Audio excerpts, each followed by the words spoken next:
McKinley always wore a red carnation for good luck.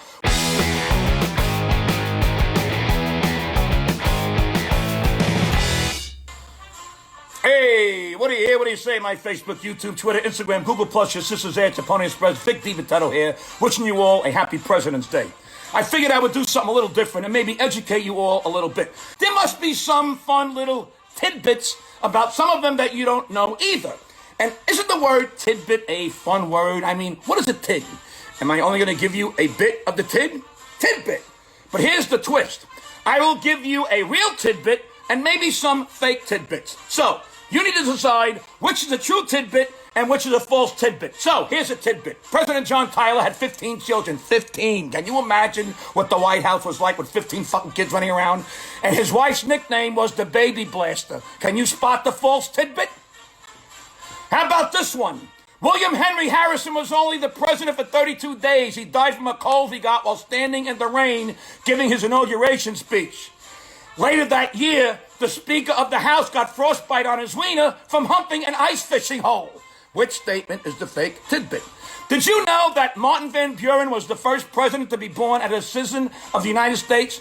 All the presidents before him were born as British subjects because we weren't American yet. And English was his second language. His first language was Dutch.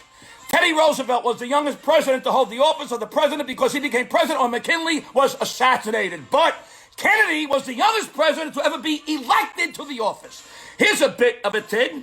James Madison was the shortest president at 5'4", and he weighed only 100 pounds. But Dolly Madison had the largest breast of any first lady, with each one being 5'4" long and both weighing 100 pounds. 3 presidents died on July 4th, John Adams, Thomas Jefferson, and James Monroe. People who died on July 5th were Gomez Adams, George Jefferson, and Marilyn Monroe. The S in Harry S. Truman doesn't stand for anything.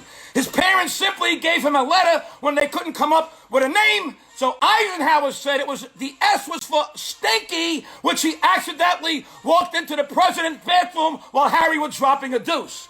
During John Quincy Adams' presidency, he liked the skinny dip in the Potomac in the early mornings. But that practice was halted when the Maryland Blue Crabs lodged a complaint with local authorities.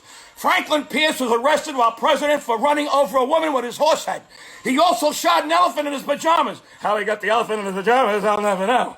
Rutherford B. Hayes was wounded 4 times in the Civil War. He was a can-can dancer in San Francisco at the time of the Civil War. But he was technically wounded during the Civil War. Benjamin Harrison was the first president to have electricity in the White House.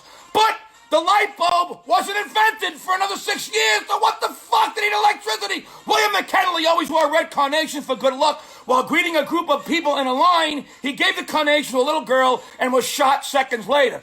The little girl threw the carnation out that night when she got home and wet her bed while sleeping. William Howard Taft was really a fat guy once, and he got stuck in the White House bathtub, and they had to have his advisors pull him out. On another occasion, he was so fucking fat he couldn't wipe his ass after a crap, and the Secretary of State had to ShamWow his fucking ass. Herbert Hoover's son had 2 pet alligators, and they were allowed to run loose inside the White House.